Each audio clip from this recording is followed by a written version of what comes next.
57. Medo da morte. Eu estava sentada ao lado de um homem de 84 anos que estava morrendo. Ele tinha todas as doenças que uma pessoa pode ter, e tudo ao mesmo tempo. Durante muitos anos, sofreu uma dor insuportável. Por fim, também perdeu a visão. Ocasionalmente, ele desmaiava. Não saía da cama havia muito tempo. Sua vida era dor e apenas dor. Mas, mesmo nessas condições, ele queria viver. Não estava pronto para a morte mesmo assim. Mesmo que a vida tenha se tornado um verdadeiro inferno, ninguém quer morrer. Por que esse anseio pela vida é tão ilógico e insatisfeito? Ele força você a aguentar tudo. Por que esse medo da morte? E como você pode ter medo da morte se ainda não passou por ela? Na realidade, você só pode ter medo do que conhece. Por que ter medo do desconhecido? Só pode haver desejo ou busca para conhecer o desconhecido. O velho começava a chorar na frente de quem quer que viesse visitá-lo. Eram só queixas e reclamações. As queixas não acabam nem mesmo no momento da morte. Talvez elas continuem mesmo depois da morte.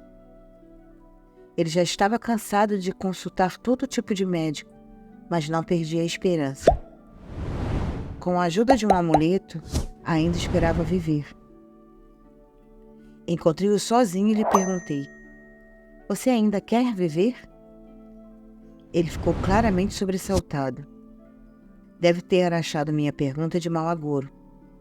Então, com tristeza, ele disse: "Agora tenho apenas uma oração a Deus, que Ele possa me levar."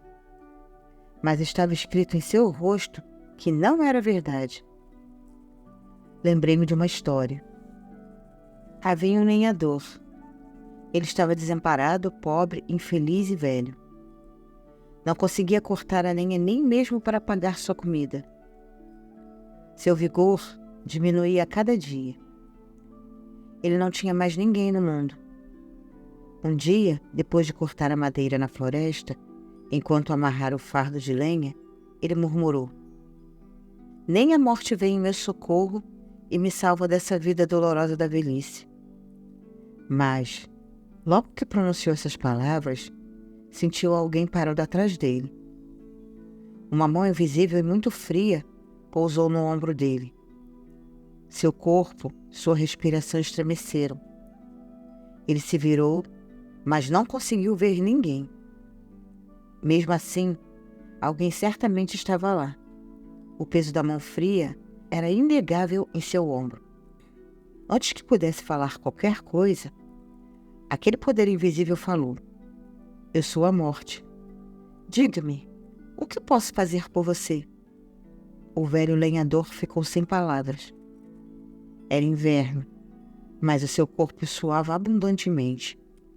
De alguma forma ele reuniu coragem e perguntou: "Oh, deusa, tenha piedade deste pobre homem. O que quer comigo?" A morte disse: "Estou aqui porque você se lembrou de mim." O lenhador se recompôs e disse: "Perdoe-me. Eu tinha me esquecido. Peço que me ajude a levantar este fardo de lenha. Chamei a senhora apenas para isso. E, no futuro, não vou mais importuná-la ou, se por engano eu fizer isso, não precisa vir. Pela graça de Deus, estou muito bem." O velho estava justamente pensando nessa história quando alguém veio e disse: "Um homem santo chegou." Há muitas histórias sobre seus poderes milagrosos.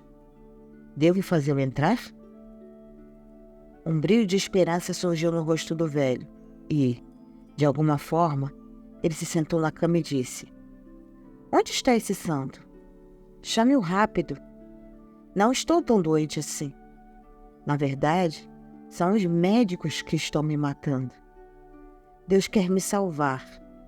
E é por isso que eu estou aqui, apesar deles. Quem pode matar uma pessoa que Deus queira salvar? Então foi embora.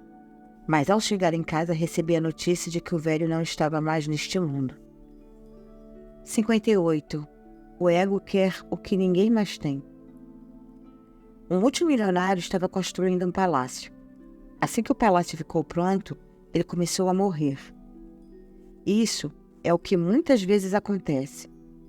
A pessoa para quem o palácio está sendo construído, muitas vezes morre durante a construção, antes que possa morar nele. Essas pessoas querem construir um lugar para morar, mas em vez disso, constroem seus túmulos. Era o que estava acontecendo. O palácio foi construído, mas o construtor já estava perto do fim. E o palácio não se comparava a nenhum outro. O ego quer o que ninguém mais tem, e só por isso o homem perde sua própria alma. O ego, que é um fenômeno inexistente, só pode experimentar a sua existência tornando-se o mais importante. Só pode experimentar sua existência sendo o primeiro. Esse palácio era incomparável em todos os aspectos, na beleza, no projeto e na conveniência. E assim, o multimilionário estava no 7º céu. Toda a capital estava falando sobre ele. Quem via o palácio ficava boquiaberto. Por fim, o próprio rei foi vê-lo, e também não pôde acreditar em seus olhos. Em comparação com esse palácio, o seu próprio parecia inferior. Ao entrar, ele sentiu inveja, mas elogiou o palácio. O multimilionário, na verdade, confundiu a inveja com a admiração. Sentindo-se constrangido com os elogios do rei, ele disse: "É tudo pela graça de Deus." Mas, em seu próprio coração, ele sabia que era tudo por causa dos seus próprios esforços. Ao se despedir do rei, ele lhe disse no portão: "Eu fiz apenas um portão neste palácio, pois neste tipo de palácio não ocorrem roubos. Para alguém entrar ou sair, precisa passar por um único portão." Um velho estava em meio à multidão reunida no portão. Ouvindo as palavras do homem rico, ele soltou uma gargalhada. O rei perguntou: "Por que está rindo?" Ele disse: "Eu só posso dizer a razão se sussurrar na orelha do homem rico." Então, ele foi até o senhor da casa e sussurrou em seu ouvido: "Eu só ri quando ouvi você elogiar o único portão do palácio. Esse é o único defeito de todo o palácio. A morte entrará por esse mesmo portão e vai levá-lo embora. Se ele não existisse, então você ficaria bem." O ser humano também constrói palácios na vida. Em todos eles existe o mesmo defeito. Por essa razão, nenhuma casa é o lugar perfeito para se morar, pois em todas há pelo menos uma entrada, e essa entrada se torna a porta para a morte. Mas é impossível ter uma morada na vida em que não haja uma porta para a morte? Sim, é possível.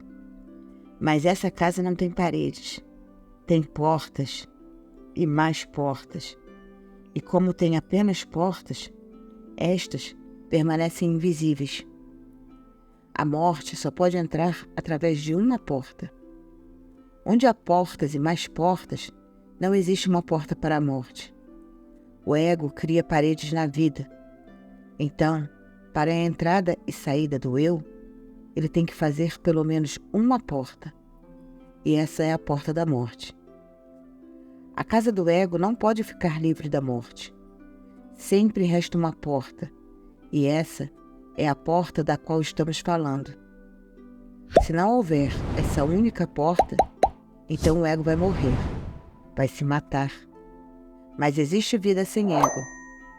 Essa vida é imortal, porque não tem nenhuma porta para a morte e nenhuma parede para envolvê-la. Onde não existe ego, existe alma. A alma é ilimitada e sem fim, como o céu. E como é ilimitado e não tem fim, é imortal.